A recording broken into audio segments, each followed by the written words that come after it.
আসসালামু আলাইকুম শিক্ষার্থী, আজকে আমাদের বাংলা ব্যাকরণের খুব মূল্যবান একটা টপিক যা এসএসসি পরীক্ষার্থী 2025 শিক্ষার্থীদের জন্য খুব সুন্দর একটা বেস্ট রেজাল্ট করার জন্য কমানের নিশ্চয়তা দিবে এমন একটা টপিক যেখানে শিক্ষার্থীরা দ্বিধান্বিত কাজ করে সেই জায়গাটাকে আমরা অতি ফ্রেশ করে অল্প কথায় বুঝে নিব। আজকের আমাদের আলোচনার বিষয়বস্তু অপাদানকারক ভার্সেস অধিকরণকারক। আমাদের যখন কোনো কোয়েশ্চেন হয় এমসিকিউ, তখন আমরা দুইটা জায়গায় দ্বিধান্বিত থাকি, আসলে অপাদান নাকি আসে অধিকরণ। চারটা অপশনের মধ্যে দুইটা ফ্রেশ করে ফেলি, তবে দুইটাতে আমাদের খুব সংগঠিত কাজ করে। শিক্ষার্থী, আজকে আমরা অতি সহজে পানি করে বুঝবো আজকের এই অপাদানকারক আর অধিকরণকারক মাত্র দুইটা রুলসের উপরে ভিত্তি করে। তাহলে যাওয়া যাক। আমি স্ক্রিনে কিছু কথা লিখেছি। শিক্ষার্থী, অপাদান নাকি অধিকরণ, আমরা যখন দেখব কোনো সময় বা স্থানের সাথে কর্তা বা কর্ম মাইনাস অবস্থায় থাকবে, সময় বা স্থানের সাথে কর্তা বা কর্ম মাইনাস অবস্থায় থাকলে স্যার আমরা পাবো এটা অপাদানকারক।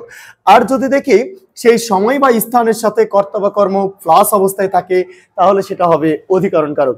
শিক্ষার্থী, আবারও বলছি, সময় বা স্থানের সাথে কর্তা বা কর্ম মাইনাস অবস্থায় থাকলে অপাদানকারক, সময় বা স্থানের সাথে কর্তা বা কর্ম প্লাস অবস্থায় থাকলে সেটা হবে অধিকরণকারক। Concept clear? যদি তাই হয় শিক্ষার্থী, কিছু জেনে যাওয়া যাক। আমাদের সাম্প্রতিক অনেক বোর্ড কোশ্চেন আসে, উদ্ধৃতিগুলো আমরা একটু দেখব।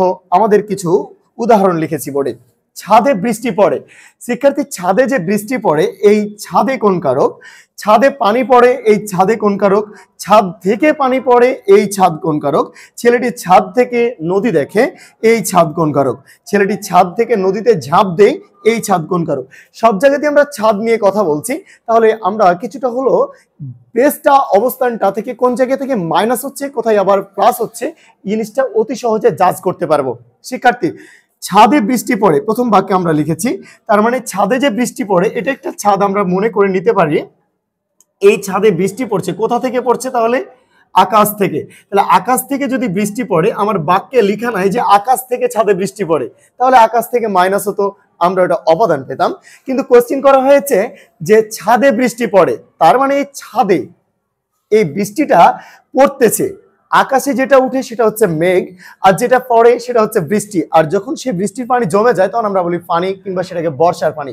শিক্ষার্থী, তাই যদি হয়, আমি বলছি ছাদে বৃষ্টি পড়ে, তার মানে এই জায়গা থেকে বৃষ্টিটা, আকাশ থেকে বৃষ্টিটা পড়তেছে, তবে কোথায় জমা হচ্ছে? ছাদে। ছাদে তাহলে কি অবস্থায় আছে? প্লাস অবস্থায়। এই বৃষ্টি ছাদে প্লাস অবস্থায় যদি থাকে, তাহলে স্যার এটা আমরা কোন কারক হিসাবে দেখতে পারি? এটা অবশ্যই তাহলে আমরা দেখতেছি কি অধিকরণ কারক। কি কারক? অধিকরণ কারক। আচ্ছা শিক্ষার্থী, এরপর দেখবো আমরা ছাদে পানি পড়ে। এই ছাদে পানি পড়ে বাক্যে আমরা দেখতেছি যে ছাদে যে পানি পড়ে এটা কি আকাশ থেকে পানি পড়ে? না। তাহলে দ্বিধান্বিত জায়গাটাকে আমরা রাখি, আগে 3 নাম্বারটা শেষ করি। শিক্ষার্থী, আমরা 3 নাম্বার কোশ্চেনে দেখতে পাচ্ছি সবাই যে ছাদ থেকে পানি পড়ে, এর মানে আমরা দেখতেছি যে ছাদে যখন অবস্থান করতেছে পানিটা, কোনো এক ছিদ্র আছে, যে ছিদ্র থেকে পানিটা মাইনাস অবস্থায় আছে। আমি পূর্বের কথাই বলে যাই যে সময় বা স্থান থেকে কর্তা বা কর্ম মাইনাস অবস্থায় থাকলে শিক্ষার্থী আমরা বুঝি এটা হচ্ছে অপাদান কারক। তাহলে ছাদ থেকে যখন পানি মাইনাস হয়ে যাচ্ছে, তখন শিক্ষার্থী আমরা এটাকে কি বলতে পারি? অপাদান কারক। অপাদান কারক। এরপর শিক্ষার্থী, দ্বিতীয় বাক্যটা আমরা ফেস করি। ছাদে পানি পড়ে, তার মানে কি আকাশ থেকে ছাদে পানি পড়ে? না। তাহলে স্যার কি? আমরা দেখব খুব অল্প কথায়, কারকের আলোচনায় গণিতের রাশির মতো না যে মনে করি বা ধরি, আমরা এটাকে এইভাবে নিব যে কোনো এক সময় মনে করেন ইসমাইল ভাইয়ের বাসায় বেড়াতে গেছি, ইসমাইল স্যারের বাসায় বেড়াতে গিয়া বলছি এই দেখো সারদের চালে পানি পড়ে। ভাই চালে পানি পড়ে মানে চাল থেকে কোনো ছিদ্র ছিল। ঠিক একইভাবে মনে করতে হবে পুরনো একটা জায়গা, ছাদ, পুরনো বিল্ডিং এ আমাদের কোনো একটা জায়গা থেকে ছাদ থেকে ছিদ্র হয়ে বা কোনো একটা জায়গা থেকে ফাটল ধরে আছে যেখান দিয়ে পানি বের হচ্ছে, এমনটা ছাদে পানি পড়ে। অনর্থক কেউ তো ছাদে পানি ঢালে না, বা আকাশ থেকে সেটা পানি পড়ে না, আকাশ থেকে যেটা পড়ে সেটা কি? বৃষ্টি পড়ে। সো আমরা বুঝবো এটা যে ছাদে পানি পড়ে মানে কোনো একটা ছিদ্র, কোনো একটা ফাটল দিয়ে বের হচ্ছে, পানি বের হচ্ছে, তাই আমরা এটাকে বলতে পারি মাইনাস হচ্ছে। আর মাইনাস হলে শিক্ষার্থী আমরা এটাকে কি বলবো? অপাদান কারক। তার মানে ছাদে বৃষ্টি পড়ে, এই বাক্যে ছাদে বৃষ্টিটা প্লাস অবস্থায় ছিল, অধিকরণ পেয়েছি। এই ছাদে পানি পড়ে, এই ছাদে আকাশ থেকে পানি পড়ে না, মানুষও ঢালে না, মানুষ ওখানে গোসল বা স্নান করে না, কারণ ছাদ গোসলখানা নয়, ওটার জন্য আলাদা নির্দিষ্ট ওয়ে বা জায়গা আছে। শিক্ষার্থী, সেটা আমরা বুঝছি মাইনাস হচ্ছে অপাদান কারক। একইভাবে বুঝলাম ছাদ থেকে পানি পড়ে মানে বৃষ্টির পানি যখন ছাদে জমে গেছিল, সেটা যখন মাইনাস অবস্থায় হইলো, তখন আমরা বুঝবো এটা কি? অপাদান কারক। শিক্ষার্থী, এইবার পরের বাক্যে ছেলেটি ছাদ থেকে নদী দেখে। এই যে ছাদ থেকে নদী দেখে, ছেলেটি যে ছাদ থেকে নদী দেখে, তাহলে ছাদে সে ছেলেটি কি অবস্থায় আছে? অবশ্যই আমরা বুঝতে পারছি প্লাস অবস্থায় আছে। তাহলে প্লাস অবস্থায় থাকলে সেটা আমরা কি বলবো? অধিকরণ কারক। অধিকরণ কারক। শিক্ষার্থী এবার বলছি ওই ছেলেটি ছাদ থেকে নদীতে ঝাঁপ দেয়, তার মানে কি ছেলেটি আছে নাকি ঝাঁপ দিয়ে মাইনাস হয়ে গেছে? তার মানে মাইনাস হচ্ছে। এই জায়গায় আমরা দেখতেছি মাইনাস হলে তাহলে আমরা পাবো অপাদান কারক।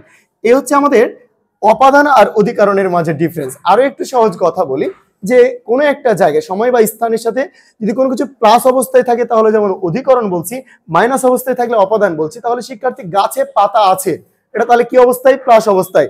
নিশ্চিত তাহলে শিক্ষার্থী আমরা বুঝছি এটা অধিকরণ। আবার বলি গাছ থেকে পাতা পড়ে, তাহলে এটা মাইনাস হচ্ছে, এটা কি হবে? অপাদান কারক। নদীতে মাছ আছে, এটা তাহলে কি? প্লাস অবস্থায়, অধিকরণ কারক। নদী থেকে মাছ পায়, তাহলে এটা কি হবে? আমাদের দেখবো এটা হচ্ছে অপাদান কারক, মাইনাস হচ্ছে।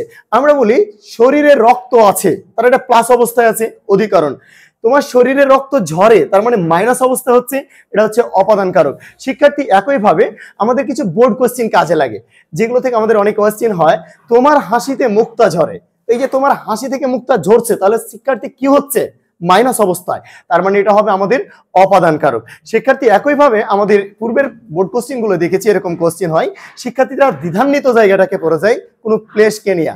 আমি বলছি যে রাজশাহী থেকে ট্রেনটি ঢাকার উদ্দেশ্যে রওনা দিল, তো এই যে রাজশাহী থেকে ট্রেনটি ঢাকার উদ্দেশ্যে রওনা দিল, তাহলে রাজশাহী থেকে ট্রেনটি কি হচ্ছে? মাইনাস হয়ে যাচ্ছে, তাহলে রাজশাহীটা হচ্ছে অপাদান কারক। এই ট্রেনটি কোথায় গিয়ে প্লাস হচ্ছে? ঢাকাতে গিয়ে, তার মানে ওই ঢাকাটা হচ্ছে অধিকরণ কারক। একইভাবে যদি বলি ঢাকা থেকে ট্রেনটি রাজশাহীর উদ্দেশ্যে রওনা দিচ্ছে, তাহলে ওই ঢাকাটা তাহলে কি হবে? মাইনাস হয়ে গেল ওখান থেকে ট্রেন, তার মানে ওটা হচ্ছে অপাদান। আর এই যে রাজশাহীতে ইন বা যোগ হয়ে যাচ্ছে, তখন সেটাকে আমরা বলছি কি? অধিকরণ কারক। তার মানে কোনো প্লেস এটা নির্ণয় করে না অপাদান নাকি অধিকরণ, আমাদের নির্ণয় করে কোন জায়গা থেকে মাইনাস অবস্থায়, তখন সেটা অপাদান, আর যদি সেখানে প্লাস অবস্থায় থাকে তাহলে সেটা অধিকরণ। আশা করি শিক্ষার্থী বুঝছি এই দুইটা রুলস এর উপরে আজকের অপাদান কারক আর অধিকরণ কারকের কনসেপ্ট ক্লিয়ার হয়ে যাবে আমাদের। সময় বা স্থানের সাথে কর্তা বা কর্ম মাইনাস অবস্থায় থাকলে অপাদান কারক, সময় বা স্থানের সাথে কর্তা বা কর্ম থাকলে সেটা হবে প্লাস অবস্থায় থাকলে সেটা হবে অধিকরণ কারক। আশা করি বুঝেছি শিক্ষার্থী। পরবর্তী ক্লাসে পরবর্তী ক্লাসিফিকেশন নিয়ে আমি ইসমাইল স্যার আবারও আসবো।